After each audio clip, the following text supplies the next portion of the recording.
На совершеннолетие близнецов Катя испекла свой фирменный пирог с клубникой и курник с грибами. Вот-вот должны были все собраться. Как же быстро пролетело время!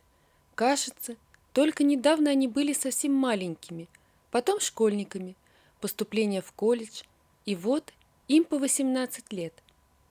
Первым домой пришел муж Михаил с пышным букетом ее любимых нежнейших пионов и чуть ли не с порога, вдохнув аромат домашних кушаний, вручил ей хрупкие цветы и бархатную коробочку. «Катенька, счастье мое, спасибо тебе за все, за наших детей и вообще». Он не нашел слов и смутился. «Я купил тебе сережки. Помнишь, ты их увидела на прошлой неделе в магазине, а потом отвела взгляд. А я этот взгляд знаю». За столько лет он уже без слов понимал свою любимую жену. В тот день они ходили ему за курткой, поэтому Катя даже и не спрашивала про серьги, а он все заметил и запомнил. Катя приникла к нему и шепнула: «И тебе спасибо за все». «Мама, папа, привет!» Настя и Олег вошли так тихо, что Катя и Михаил даже не заметили. «Ну вот, вся семья в сборе. Мойте руки и к столу. Голодные поди!» Сразу захлопотала Катя. «Мама, я помогу!» Настя тут же кинулась за ней. «Ну что, сынок, вот ты и стал совсем взрослым. Вон какой вымахал!» Михаил пожал Олегу руку и хлопнул по плечу. «Идем, мама там пирогов наготовила». В зале Настя уже разрезала и раскладывала по тарелкам чуть дымящийся, сдобный, просто умопомрачительно пахнущий пирог с курицей и белыми грибами. Катя разливала по чашкам чай с мелиссой. Хорошие у них дети. Олег автомобильный техникум заканчивает, работать пошел в автосервис. Настя вся в маму, такая же рукодельная, и шьет, и вяжет. Еще только в швейном училище учится, а заказов уже хоть отбавляй. Хочет быть дизайнером одежды. «Мам, а ты помнишь?» Олег засмеялся. «Как я соседу дяде Васе машину чинил? Мне еще лет 10 было. Ему пацаны в выхлопную трубу картоху засунули за то, что он их гонял. Дядя Вася ключ поворачивает, глохнет. Он опять глохнет. Ну, я ему и помог. Вынул картоху незаметно и сделал вид, что какая-то трубка у него отошла под капотом. Как же он меня тогда благодарил. Даже на пацанов орать перестал. Помним, сынок, ты ж тогда и сказал, что когда вырастешь, то будешь чинить машины. Да-да, поддержал Михаил. Только мы договорились, что ты их сам не будешь ломать перед этим. А Настя маме платье с разрезом шила на праздник. Мама перед гостями надела, повернулась, а там такой разрез. Вспомнил еще один случай Олег. Ну и ладно, у нее фигура всегда была красивая, пусть завидуют. Михаил приобнял жену и с любовью заглянул ей в глаза. Все смеялись и вспоминали различные случаи из жизни, а их было очень много. Веселая у них семья, не могут жить без приключений, сделал вслух вывод Михаил. И вдруг прозвенел звонок в дверь. Все переглянулись. «Мы еще кого-то ждем?» – спросила Настя. «Может, соседка? Я открою». Катя встала и подошла к двери. Она открыла и вздрогнула от неожиданности, даже не сразу узнав стоящую за порогом женщину. Это была ее родная сестра, Эля, Элеонора, как она всегда представлялась. «Ну что, все жируешь, воровка? Украла у меня все. И жируешь?» Зло сквозь зубы спросила сестра и шагнула за порог. Эля была старше Кати на 3 года, яркая, красивая, любимица их отца. В школе отбоя от парней у нее не было, но Эля выбрала Стаса, постарше, да и при деньгах. С ним было всегда интересно, не то что с одноклассниками. Тем более Стас уже учился на последних курсах института, куда поступила Эля. Эля была на 3-м курсе, когда стало ясно, что она беременна, и отец вызвал Стаса на разговор. После этого Стас сразу переехал к ним. О свадьбе договорились, что Стас подкопит деньги, а родители добавят. Эля ходила нос кверху, ведь у ее жениха был даже свой бизнес – интернет-магазин аудио-видеоаппаратуры. Это же круто! Не то, что ее сопливые одноклассники, которые только еще собираются что-то предпринять. А ей и учиться дальше не потребуется. Будет ребенком заниматься, а Стас зарабатывать.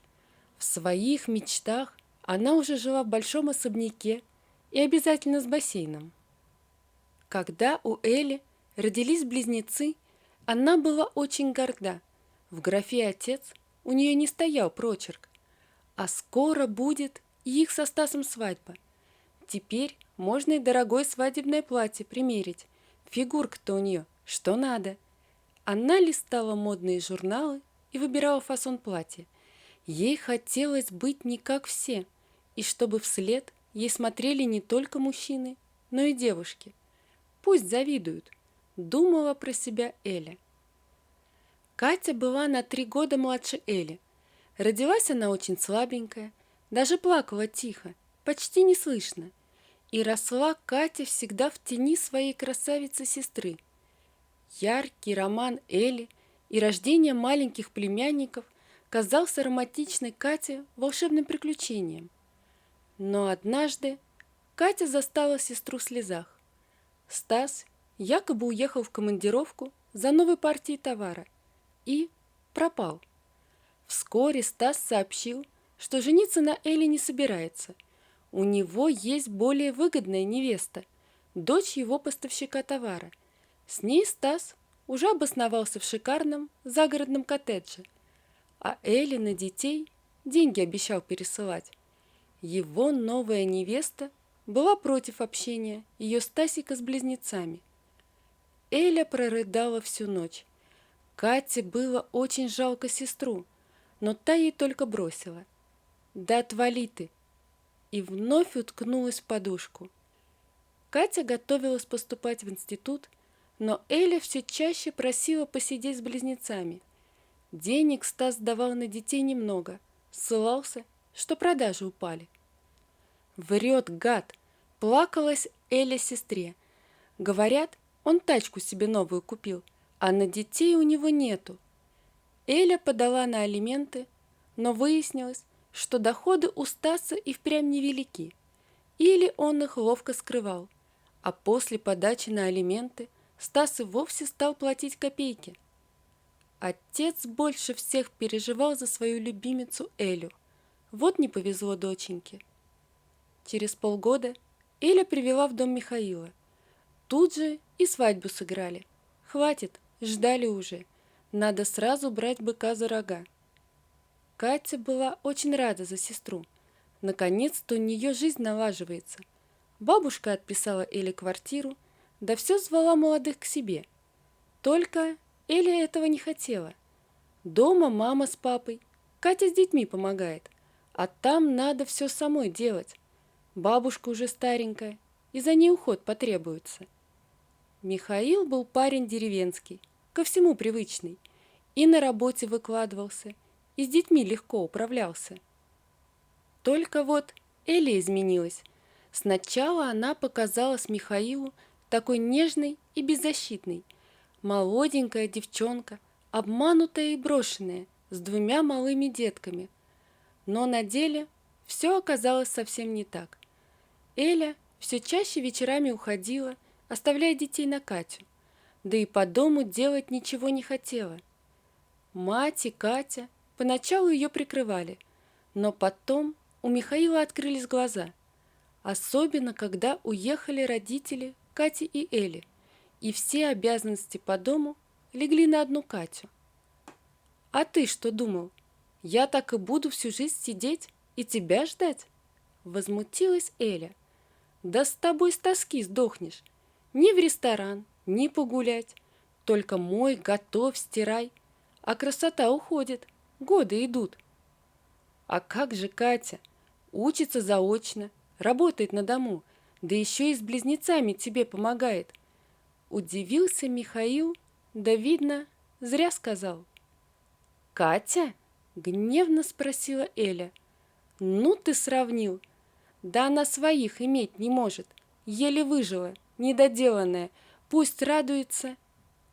Тут Эля поняла, что наговорила лишнего, но было поздно. Михаил смотрел на нее чужими глазами. Неужели это его жена?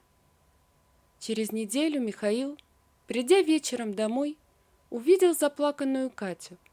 Близнецы, сытые и чистенькие, мирно спали в кроватке. Катя молча протянула Михаилу записку. «Меня не ищи, подам на развод сама. Живи, как знаешь, детей Катька поднимет. Прощай». Даже подписи не поставила. Развели Элю и Михаила быстро, заочно. Детей у них не было. Имущественных притязаний тоже. Михаил собрал свои вещи и кинул прощальный взгляд на детей.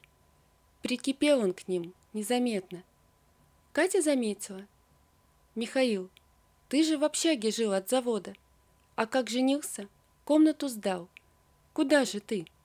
Останься, пока не определишься».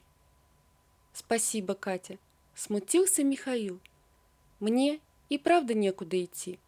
Думаю, через несколько дней я все решу». Но на следующий день один за другим заболели дети. Сначала у Настеньки поднялась температура, и тут же у Олежки. Катя металась от одного малыша к другому, потом вызвала врача. Михаил пришел поздно, но Катя и дети не спали. Родители жили у бабушки, та была совсем плоха, и Кате даже помочь было некому. Михаил всю ночь провел с Катей и малышами, и вторую, и третью. Наконец деткам стало лучше, а измотанные от бессонных ночей Катя и Михаил так и уснули, укачивая малышей вместе на одной кровати. Прошли года, и тут она. «Что же ты хочешь?» — с горечью спросила Катя, глядя на Элю. Та усмехнулась. «Хочу, чтобы ты поняла, что твоего тут ничего нет». И Эля развернулась, накинув снятый пиджак на одно плечо. «Пользуйся объедками, своего-то не можешь». И ушла, словно ее и не было. Катя застыла на секунду. «Не слушай, это у нее ничего не было». Это неслышно подошел Михаил. «Да я знаю, просто это же моя сестра». «Ну и что? Дети и так все знают, что не мы их родные родители. Только, значит, так и должно быть. И я счастлив, что встретил тебя, Катенька. Только ты мне нужна. И наши дети». «Мама, папа, ну где вы? Что случилось?» «Да все хорошо». Михаил обнял Катю. «Все хорошо. Это просто ошиблись номером квартиры». Чуть позже Катя случайно узнала, что Эля выгодно продала бабушкину квартиру и вышла замуж за богатого человека, гораздо старше ее. У него уже были взрослые дети, и больше он не хотел. А Эля только радовалась этому. Ходила с мужем в рестораны, летала на отдых за границу. И только в этот день что-то ёкнуло у нее в груди. И нет, это не материнская любовь. Хотелось ей просто высказать все сестре, а то уж больно та счастливая была на фотографиях в соцсетях. Только Катя так и осталась счастливой, а этот приход Эли они быстро забыли. Своих хлопот и дел хватает. Тем более надо было собирать вещи. Дети им путевку на море подарили. Вот такая история, друзья. Напишите, пожалуйста, что вы думаете об этой истории. Не забудьте подписаться на канал и поставить лайк. Всего вам доброго. До свидания.